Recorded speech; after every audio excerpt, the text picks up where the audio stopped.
PTI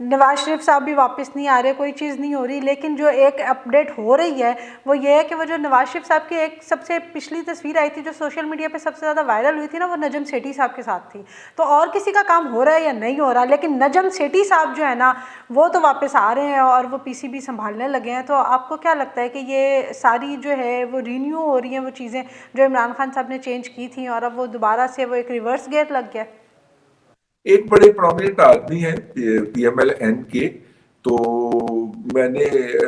وہ کہنے لگے کہ جناب دیکھیں نجم سیٹھی کا, میں نے ان کو فون کیا نا, میں نے کہا وہ بھی گئے ہوئے تھے پچھلے دنوں لندن میں, میں نے کہا یار دیکھیں آپ نجم سیٹھی صاحب کا کام ہو گیا ہے, اور آپ بھی لندن گئے تھے ٹکٹ پار کے کوٹ شوٹ پہن کے, میاں صاحب کو آپ نے حاضری بھی لگوائی تھی, تصویر بھی کھنچوائی تھی, آپ کا کام نہیں ہوا. تو انہوں نے کہا کہ وہ کشتی میں جا کے ان کے ساتھ لیٹے بھی تھے نا, میں تو کشتی میں نہیں جا کے لیٹ سکا. بالکل. تو اس سے آپ اندازہ کر لیں کہ کیا صورتحال تھی. میں یہ کہہ رہی تھی کہ اس طرح سے صحافیوں کا جو ہے وہ پہلے ان کے اوپر تنقید کرتے رہنا, اور تمام پولیٹیکل پارٹیز پہ جو ہے وہ تنقید کرتے رہتے تھے, اندر کی خبریں دیتے رہتے تھے, لیکن پھر جب ان کو موقع ملا تو یہ بینیفٹ حاصل کر کے عہدہ حاصل کر لینا, پھر جب یہ حکومت چلی جائے گی تو واپس میڈیا میں آ جانا. تو یہ جو ایک وہ جمپنگ کیسل انہوں نے بنایا ہوا ہے, تو آپ کو لگتا ہے کہ از اٹ فیئر؟ دیکھیے اس کے اوپر بات ہونی چاہیے نا, اس کے اوپر بات ہو بھی رہی ہے. دنیا بھر کے اندر ہے جرنلسٹ جو ہیں وہ چونکہ پاور کوریڈورز کو کور کرتے ہیں, تو پاور کوریڈور کے اتنے قریب چلے جاتے ہیں کہ وہ اس کا حصہ بھی بن جاتے ہیں. اور جو ہے وہ اوباماز وار جو ہے وہ اتنی بڑی کتاب ہے, چارلی ولسن جو چارلی ولسن صاحب ہیں وہ بیسیکلی تو جرنلسٹ ہے, لیکن وہ پاور کا حصہ ہو گئے, پھر وہاں سے الگ ہو کے انہوں نے کتابیں لکھی ہیں اور اپنے ایپیسوڈ اتنے بنائے تھے. تو کہنے کا مطلب تھا کہ دنیا کے اندر یہ جرنلسٹ یہ کام کرتے رہتے ہیں. پاکستان میں چونکہ حکومتیں آنے اور جانے کا کوئی ریگولر سسٹم نہیں ہے, تو زیادہ تیزی سے حکومتیں آتی اور جاتی ہیں, تو اس لیے اس طرح کے لوگوں کو زیادہ تیزی سے آنا اور جانا پڑتا ہے. نجم سیٹھی صاحب کا کنٹریبیوشن ہے پاکستان کی کرکٹ کے حوالے سے کہ وہ سری لنکن ٹیم پہ حملے کے وقت جو پاکستان سے کرکٹ ختم ہو گئی تھی, انہوں نے اس کو بحال کیا, پی ایس ایل شروع کیا, اربوں روپے کی وہ جو کرکٹ انڈسٹری تھی وہ انہوں نے کی, اور وہ اس کو کرکٹ کو واپس لے کے آئی. یہ تو ان کا ایک پازیٹیو کنٹریبیوشن ہے. لیکن مسئلہ یہ ہے کہ وہ پاور کوریڈور میں انٹری کے لیے انہوں نے جرنلزم کو استعمال کیا ہے. اس حوالے سے ان پہ تنقید ہو سکتی ہے, اور لیکن اس بات کو بھی اپریشیٹ کیا جانا چاہیے کہ جتنا عرصہ وہ پی سی بی کے چیئرمین رہے ہیں, انہوں نے اتنا عرصہ جو تھا وہ صحافت نہیں کی, اور انہوں نے صحافت کے اندر کچھ نہیں کیا, اور وہ صرف انہوں نے چیئرمین ہی کیا ہے. دیکھیے دو تین چیزیں ہیں جس کے لیے نجم سیٹھی کا آنا بہت ضروری تھا. اس میں سب سے پہلے ڈومیسٹک کرکٹ ہے جو عمران خان صاحب نے آتے ٹوٹلی بین کر دی تھی, ختم کر دی تھی. ڈپارٹمنٹل کرکٹ ختم کر دی گئی تھی, اور کہا تھا کہ ہم ریجنل کرکٹ شروع کریں گے, جو وہ نہیں کر پائے, اور اس کی جگہ کہا گیا کہ پی ایس ایل شروع ہو گیا. P S L commercial cricket ہے, تو وہ انہوں نے ختم کر دیا. اس کے علاوہ جب عمران خان صاحب نے سپورٹس کے ڈپارٹمنٹس مختلف محکموں کے یا مختلف جگہوں کے ختم کیے, تو اس کے نتیجے کے اندر ہاکی تو بالکل ہی مر گئی, اور لے دے کے والی بال اور یہ ہمارے رہ گئے تھے یہ بھی ختم ہو گئے, کیونکہ ڈپارٹمنٹس ملازمی کھلاڑیوں کو نوکریاں دیا کرتے تھے, جس کے نتیجے میں وہ کھلاڑی ٹیم کے لیے تگ و دو کرتے تھے. وہ جب انسینٹیو ختم ہوا تو جس کے نتیجے میں کھیلوں کو بہت ذوق پہنچا ہے, تو اوور آل وہ جو والا جو اقدام تھا وہ انڈو کیا گیا ہے اس حکومت کے لیول کے اوپر. تو نجم سیٹھی صاحب کو ایسا نہیں کرنا چاہیے, یہ ایک نقطہ نظر ہے, ان کے اوپر اعتراض ہو سکتا ہے, لیکن جو ان کی کنٹریبیوشن ہے ان کو بھی نظر انداز نہیں کیا جا سکتا. سر پروگرام کے آخر میں, اس ویلاگ کے آخر میں آپ سے چاہوں گی کہ افغانستان کے حوالے سے بھی ہمیں اپڈیٹ کیجیے گا, کہ سنا ہے کہ وہاں پہ بھی جو مذاکرات چل رہے تھے ان میں بھی کوئی ایک اہم پیش رفت ہوئی ہے, اور اس کا جو ہے وہ آنے والے دنوں میں کوئی بہتر رزلٹ سامنے آ سکتا ہے. نہیں, بہتر رزلٹ سامنے آ گیا ہے. پاکستان کا علماء کا وفد بھی گیا تھا ملنے کے لیے. جو ہمارا سرکاری طور پہ رابطہ ہوا ہے اس میں بہت ساری غلط فہمیاں جو ہیں وہ ہم نے دور کی ہیں. ایک تو ہم نے اپنے گھر کو صاف کیا ہے, دوسرا وہ غلط فہمیاں دور کی ہیں, اور بہت سی حادثے والی چیزیں بھی ہیں. جیسے ہم نے کہا کہ دیکھیے آپ نے ہماری طرف جو ہے وہ فائرنگ کی ہے, آرٹلری فائرنگ کی ہے, تو انہوں نے کہا کہ جی وہ ہمیں امریکیوں کی بندوقیں ہاتھ لگی ہیں, بندوقوں سے مراد وہ ہاتھ لگی ہیں, وہ ہمیں پتہ ہی نہیں, ہم نے تو ابھی رکھی تھی تو وہ چل گئی. ٹھیک ہے,